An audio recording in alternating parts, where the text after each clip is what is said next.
Here are the stories we're covering this week in the Category5.tv newsroom. SpaceX and Tesla have deleted their Facebook pages. Intel has announced it's discontinuing the Intel Graphics Update tool for Linux. Watch what you say when using Microsoft products. The company's new service agreement says that it can punish you for using offensive language. A GTX 1070 is the recommended card for VR with the new HTC Vive Pro. These stories are coming right up. Don't go anywhere. Jeff Weston. Yeah, man. You're building a brand new, beautiful website. What? Aren't you? No. Am I? Oh, you're a terrible actor. What? This is where acting comes into play. Oh, I didn't know we were acting. You're supposed to act. Okay, fair enough. All right. Yeah, I'm building a really cool website. Are you building a really cool website? Just because Jeff is confused doesn't mean you have to be. Visit cat5.tv/dreamhost to sign up for unlimited web hosting for your website with unlimited email accounts, MySQL databases, the latest version of PHP, WordPress, and more, and even a free domain name registration. It's less than $6 per month, so sign up today. cat5.tv/dreamhost. This is the Category5.tv newsroom, covering the week's top tech stories with a slight Linux bias. I'm Sasha Rickman, and here are the top stories we're following this week. SpaceX and Tesla have deleted their Facebook pages. SpaceX and Tesla CEO Elon Musk has deleted the company's Facebook pages, joining some now former Facebook users in their protest of the social media giant's corporate behavior. The move comes a week after revelations that Cambridge Analytica, a British data firm that contracted with the Donald Trump presidential campaign, retained private data from 50 million Facebook users, despite claiming to have deleted it. New reports on Cambridge Analytica has spurred massive public outcry from users and politicians, with even CEO Mark Zuckerberg calling it a breach of trust. At least 2 lawsuits have been filed as a result. According to the comments from Zuckerberg, this new #DeleteFacebook campaign does not appear to have any substantive impact on the platform's bottom line. He told the New York Times, "I don't think we've seen a meaningful number of people act on that, but, you know, it's not good." Well, Mark Zuckerberg. I don't know really how not good it is, to be honest. I mean, for private data that Analytica collected, is it just my stuff, or is it public posts and private things? Well, we're going back to the original Facebook API 1.0, and with that API, companies like Cambridge Analytica were able to aggregate not only your personal posts and your personal data, your contact information, your likes, your dislikes, your private conversations, your public conversations, your photos, your videos, everything.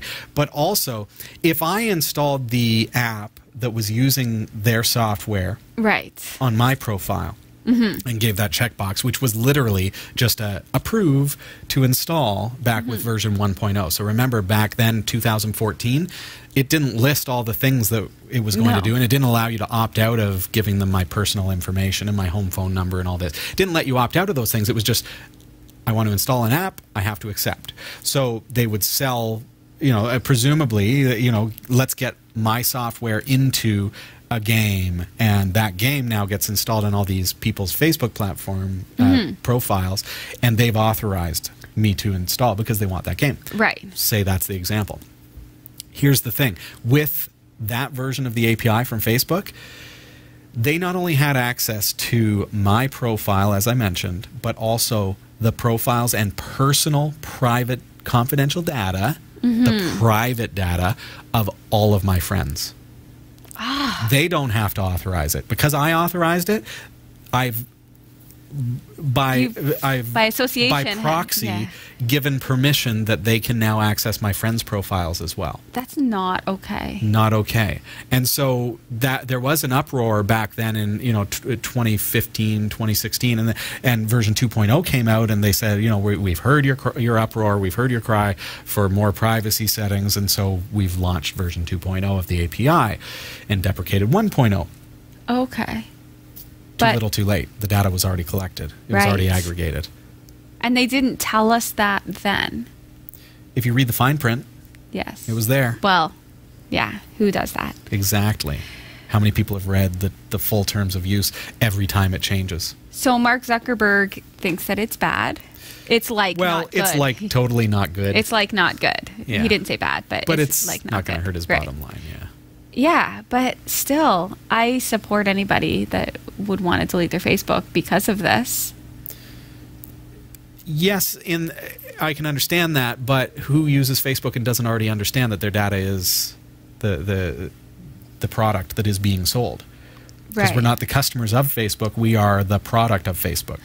True. As Yeah. users, right? So that data, so it's really my responsibility as a Facebook user to only post things that I don't mind third parties having access to. But you know what? It's not even my things. Like, to be honest with you, it's the fact that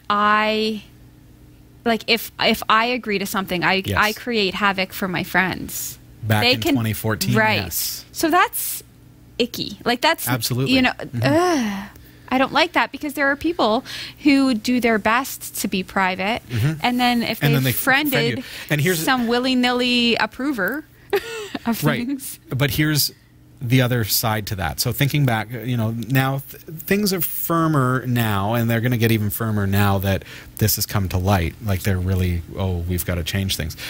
But back then, companies would create profiles that look like your friends. Right. They'd they'd find a picture of your husband. Right. And maybe that's a little too close to home, and they would friend you on Facebook. Right. They'd find, your church directory and get all the pictures and create a directory of, here's some connections, right? Right. Or company websites and get connections and then friend you. So now I've friended you.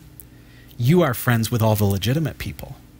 And now through this exploit in the API, because I'm your friend, now I authorize Analytica to access my friends. Right. And because you friended me, you have vicariously and completely unknowingly released all of yours and your friends' data. How dirty Messy. is that? Yeah. Oh, creepy.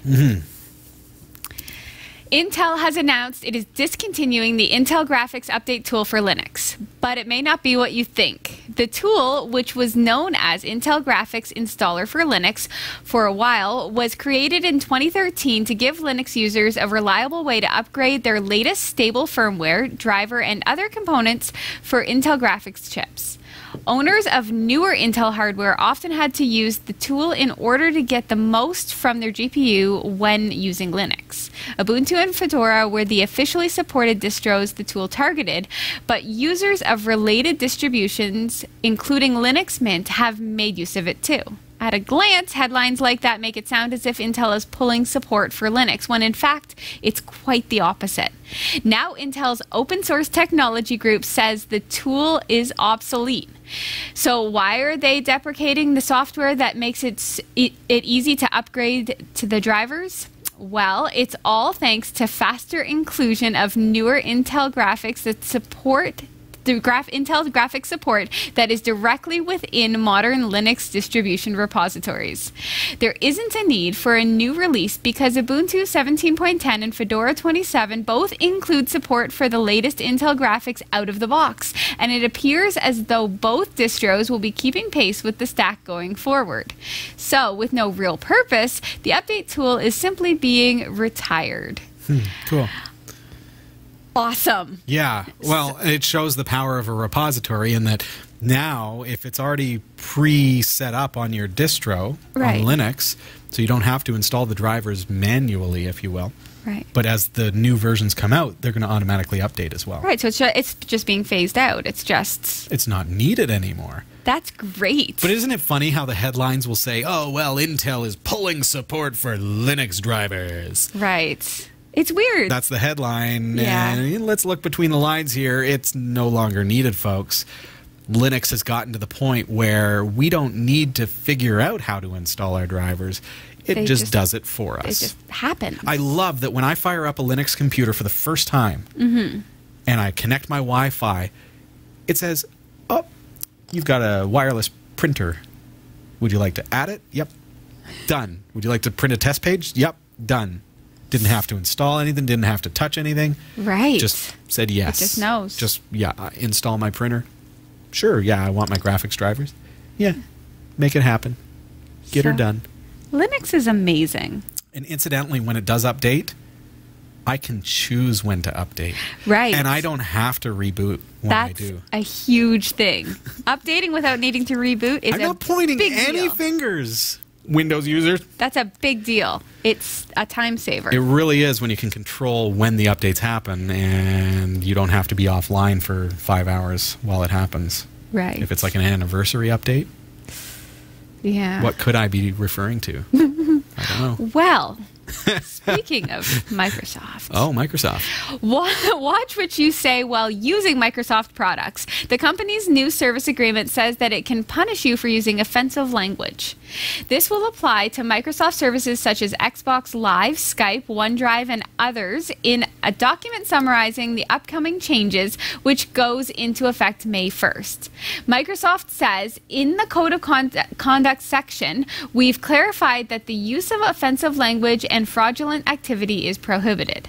Punishments can include account suspensions and Microsoft booting you off of its products.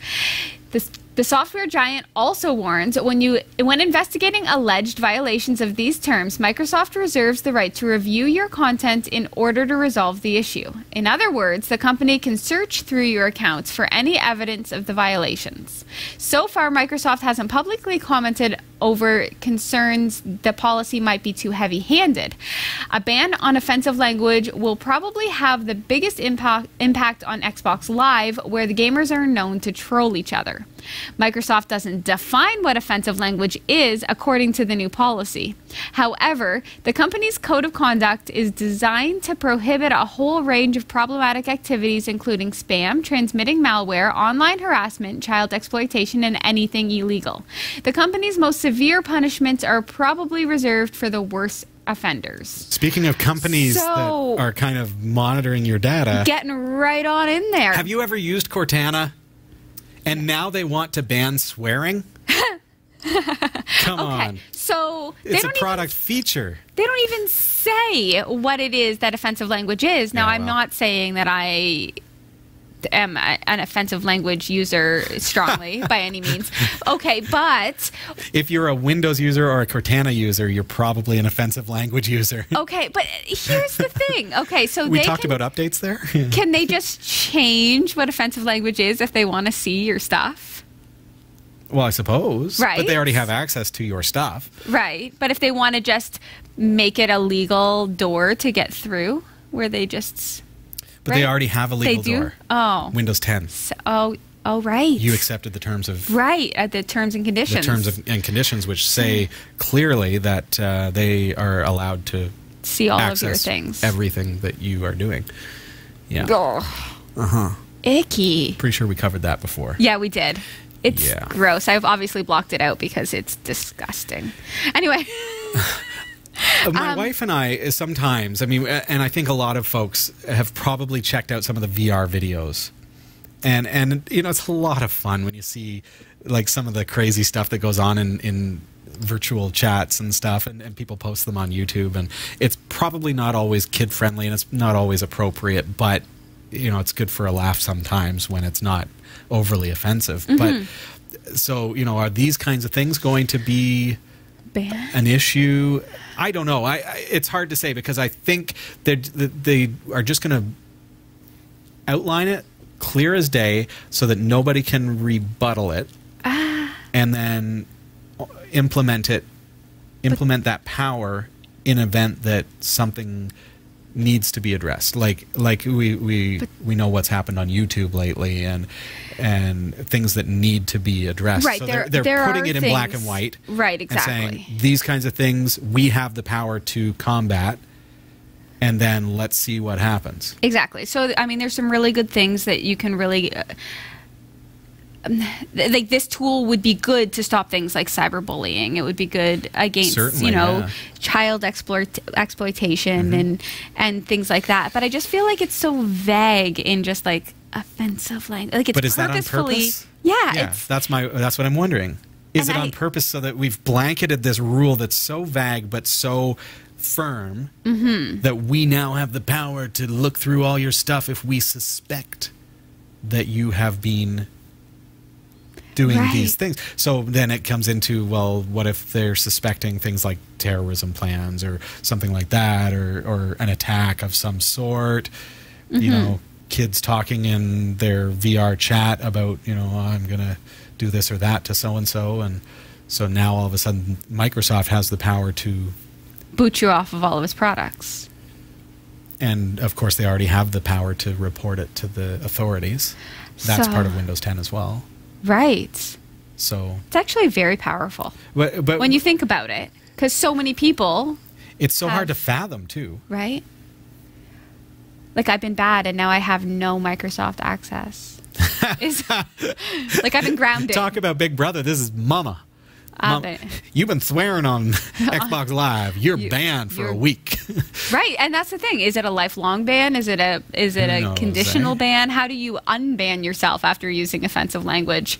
Do you apologize? How do you apologize? What? You just switch to Linux. It is hard to get it's hard to get, because Linux lets you swear.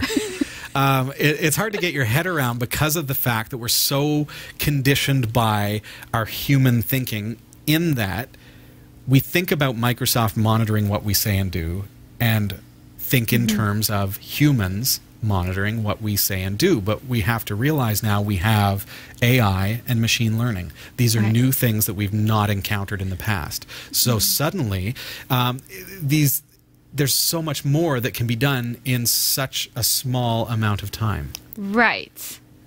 And connections that can be made. Exactly. Forgive technology, but the teleprompter that we use has just gone dead. So Sasha's going to be looking at her laptop computer for the next and final story. Because VR is so demanding, hardware makers have issued recommended or VR-ready guidelines to help customers understand what kind of hardware they need for a good VR experience. For the most part, the VR industry's biggest players have agreed on the key parts of that recommended hardware.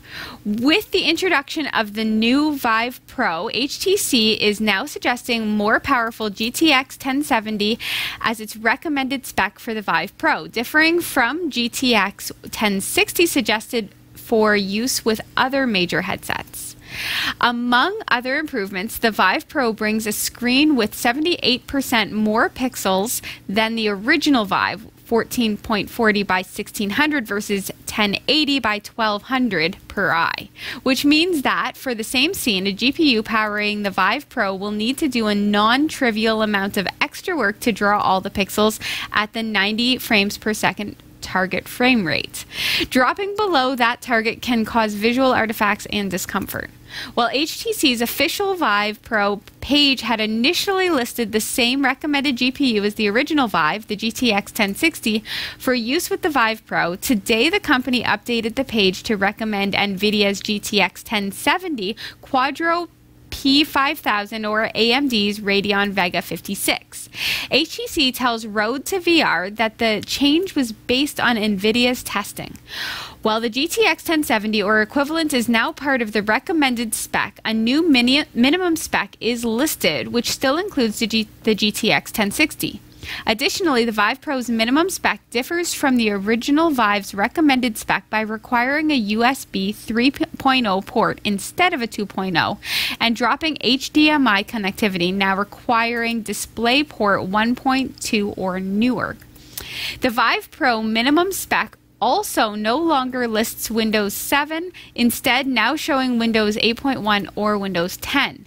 It's not yet clear if that means that the Vive Pro simply won't work with Windows 10 or if HTC just advises against it. Windows 7. Oh, Windows 7, sorry. I should correct. Pardon.